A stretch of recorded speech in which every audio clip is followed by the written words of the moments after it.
መዝሙር 78 ሕዝቤ ሆይ ሕጌን አድምጡ፣ ጆሮአችሁንም ወደ አፌ ቃል አዘንብሉ። አፌን በምሳሌ እከፍታለሁ፣ ከቀድሞ ጀምሮ ያለውን ተምሳሊት እናገራለሁ። ሰማነውንና ያወቅነውን አባቶቻችንም የነገሩንን ለሚመጣ ትውልድ ከልጆቻቸው አልሰወሩም። የእግዚአብሔርን ምስጋናና ኃይሉን ያደረገውንም ተአምራት ተናገሩ። ለልጆቻቸው ያስታውቅ ዘንድ ለአባቶቻችን ያዘዘውን ምስክር በያዕቆብ አቆመ። በእስራኤልም ሕግን ሠራ፣ የሚመጣ ትውልድ የሚወለዱም ልጆች ያውቁ ዘንድ። ተነሥተው ለልጆቻቸው ይነግራሉ፣ ተስፋቸውንም በእግዚአብሔር እንዲያደርጉ፣ የእግዚአብሔርንም ሥራ እንዳይረሱ፣ ትእዛዙንም እንዲጠብቁ። እንደ አባቶቻቸው እንዳይሆኑ ጠማማና የምታስመርር ትውልድ፣ ልቧን ያላቀናች ትውልድ፣ ነፍስዋ በእግዚአብሔር ዘንድ ያልታመነች። የኤፍሬም ልጆች ለሰልፍ ታጥቀው ቀስትንም ገትረው በሰልፍ ቀን ወደ ኋላ ተመለሱ። የእግዚአብሔርን ኪዳን አልጠበቁም፣ በሕጉም ለመመላለስ እምቢ አሉ። መልካም ሥራውንና ያሳያቸውን ተአምራቱን ረሱ።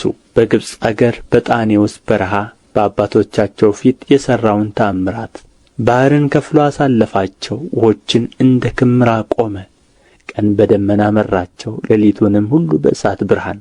ዓለቱን በምድረ በዳ ሰነጠቀ፣ ከጥልቅ እንደሚገኝ ያህል በብዙ አጠጣቸው። ውኃን ከጭንጫ አወጣ፣ ውኃንም እንደ ወንዞች አፈሰሰ። ነገር ግን ይበድሉት ዘንድ እንደ ገና ደገሙ፣ ልዑልንም በምድረ በዳ አስቈጡት። ለነፍሳቸው መብልን ይፈልጉ ዘንድ እግዚአብሔርን በልባቸው ፈተኑት። እግዚአብሔርን እንዲህ ብለው አሙት፣ እግዚአብሔር በምድረ በዳ ማዕድን ያሰናዳ ዘንድ ይችላልን? ዓለቱን መታ፣ ውኆችም ወጡ፣ ወንዞችም ጐረፉ። እንጀራን መስጠትስ ይችላልን? ለሕዝቡስ ማዕድን ያዘጋጃልን? እግዚአብሔርም ይህን ሰምቶ ተቈጣ፣ በያዕቆብም ላይ እሳት ነደደ፣ መዓትም በእስራኤል ላይ መጣ። በእግዚአብሔር አላመኑምና በመድኃኒቱም አልተማመኑምና። ደመናውንም ከላይ አዘዘ፣ የሰማይንም ደጆች ከፈተ። ይበሉም ዘንድ መናን አዘነበላቸው፣ የሰማይንም እንጀራ ሰጣቸው። የመላእክትንም እንጀራ ሰው በላ፣ ስንቅንም እስኪተርፋቸው ላከላቸው። ከሰማይ የምሥራቅን ንፋስ አስነሣ፣ በኃይሉም የደቡቡን ንፋስ አመጣ። ሥጋን እንደ አፈር የሚበሩትንም ወፎች እንደ ባሕር አሸዋ አዘነበላቸው።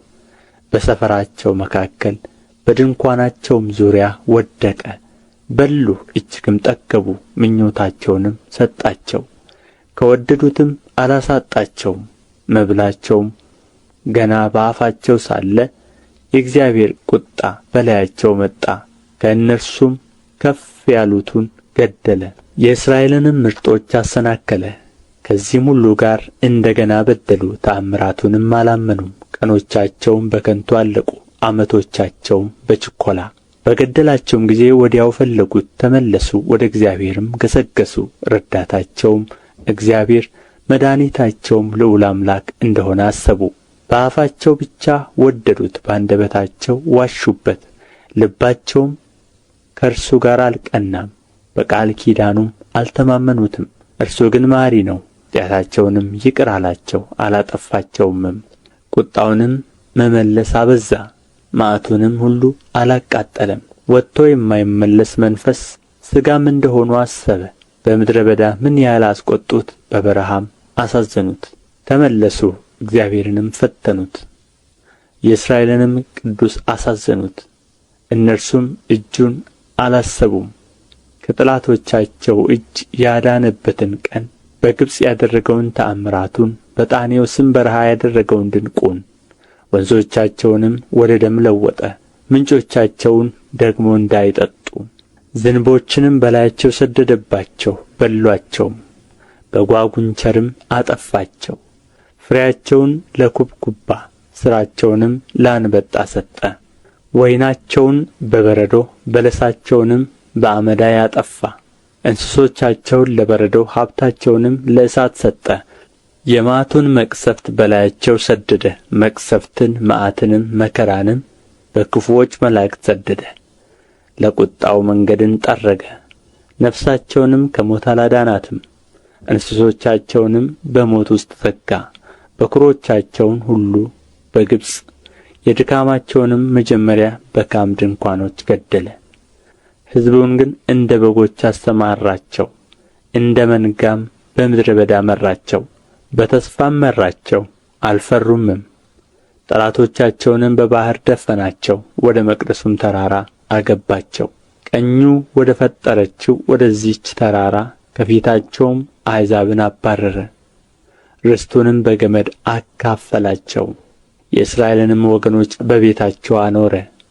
ነገር ግን ልዑል እግዚአብሔርን ፈተኑት፣ አስቈጡትም፣ ምስክሩንም አልጠበቁም። ተመለሱም፣ እንደ አባቶቻቸውም ካዱ፣ እንደ ጠማማ ቀስትም ተገለበጡ። በኮረብታ መስገጃዎቻቸው አስቈጡት፣ በተቀረጹ ምስሎቻቸውም አስቀኑት። እግዚአብሔርም ይህን ሰምቶ ተቈጣ፣ እስራኤልንም እጅግ ናቀ። የሴሎምን ማደሪያ ተዋት፣ በሰዎች መካከል ያደረገባትን ድንኳኑን፣ ኃይላቸውን ለምርኮ ሽልማቱንም በጠላት እጅ ሰጠ። ሕዝቡንም በጦር ውስጥ ዘጋቸው፣ ርስቱንም ቸል አላቸው። ጕልማሶቻቸውን እሳት በላቸው፣ ቈነጃጅቶቻቸውም አላዘኑም። ካህናቶቻቸውም በሰይፍ ወደቁ፣ ባልቴቶቻቸውም አላለቀሱላቸውም። እግዚአብሔርም ከእንቅልፍ እንደሚነቃ ተነሣ፣ የወይን ስካር እንደ ተወው እንደ ኃያልም ሰው ጠላቶቹንም በኋላቸው መታ። የዘላለምን ኀሣር ሰጣቸው፣ የዮሴፍንም ድንኳን ተዋት። የኤፍሬምንም ወገን አልመረጠውም፣ የይሁዳን ወገን ግን መረጠ። የወደደውን የጽዮንን ተራራ መቅደሱን እንደ አርያም ሠራ፣ ለዘላለምም በምድር ውስጥ መሠረታት። ዳዊትንም ባሪያውን መረጠው፣ ከበጎቹም መንጋ ውስጥ ወሰደው፣ ከሚያጠቡ በጎችም በኋላ። ባሪያውን ያዕቆብን ርስቱንም እስራኤልን ይጠብቅ ዘንድ ወሰደው። በልቡ ቅንነት ጠበቃቸው፣ በእጁም ብልሃት መራቸው።